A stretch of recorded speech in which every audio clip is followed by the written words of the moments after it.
दोस्तों, सुना क्या? हमारे देश में पढ़े लिखे लोग भी कितनी मुसीबतें झेल रहे हैं। यह कहानी सिर्फ एक व्यक्ति की नहीं है, बल्कि हमारे समाज की एक कड़वी सच्चाई है। हमारे देश में पढ़े लिखे लोग भी कितनी मुसीबतें झेल रहे हैं। उच्च शिक्षा प्राप्त करने के बाद भी उन्हें अपने सपनों की नौकरी नहीं मिल पाती।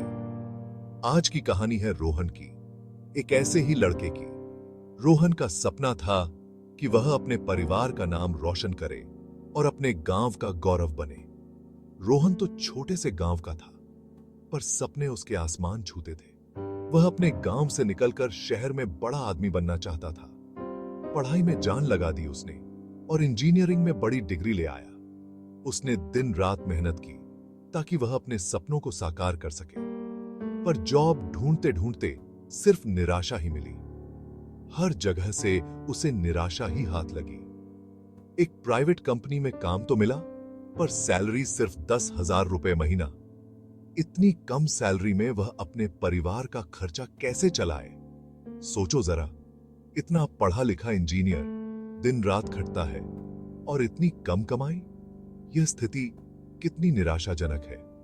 यह सिर्फ रोहन की दास्तां नहीं, हजारों नौजवानों की हकीकत है। हमारे देश में कितने ही युवा इसी तरह संघर्ष कर रहे हैं। ऑफिस जाता, मेहनत करता, पर महीने भर की कमाई से घर के खर्चे भी मुश्किल से निकलते। हर महीने उसे पैसों की तंगी का सामना करना पड़ता। ऊपर से परिवार की जिम्मेदारी भी थी। माता पिता की उम्मीदें और भाई बहनों की जरूरतें पूरी करना भी उसके कंधों पर था। उम्मीदें टूटने लगीं, हौसले पस्त होने लगे।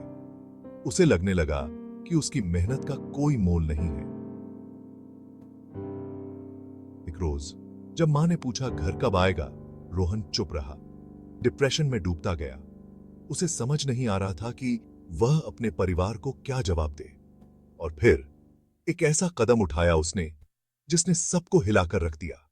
उसने अपनी जिंदगी खत्म करने का फैसला कर लिया। रोहन ने खुदकुशी कर ली। उसकी मौत ने पूरे गांव को हिलाकर रख दिया। मां का कलेजा फट गया। बापूजी बिल्कुल टूट गए। परिवार के लिए यह एक बहुत बड़ा सदमा था।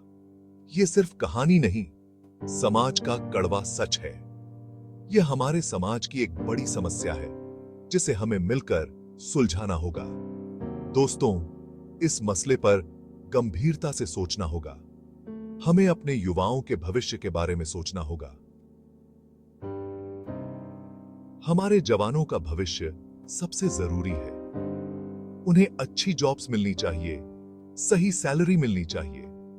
अच्छी जॉब्स मिलनी चाहिए, सही सैलरी मिलनी चाहिए।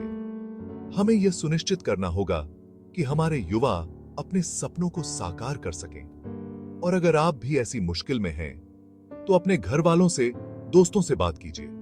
अपनी समस्याओं को साझा करें ताकि वे आपकी मदद कर सकें। मिलकर ही इस समस्या का हल निकाल पाएंगे। धन्यवाद। हमें एकजुट होकर इस समस्या का समाधान ढूंढना होगा। धन्यवाद।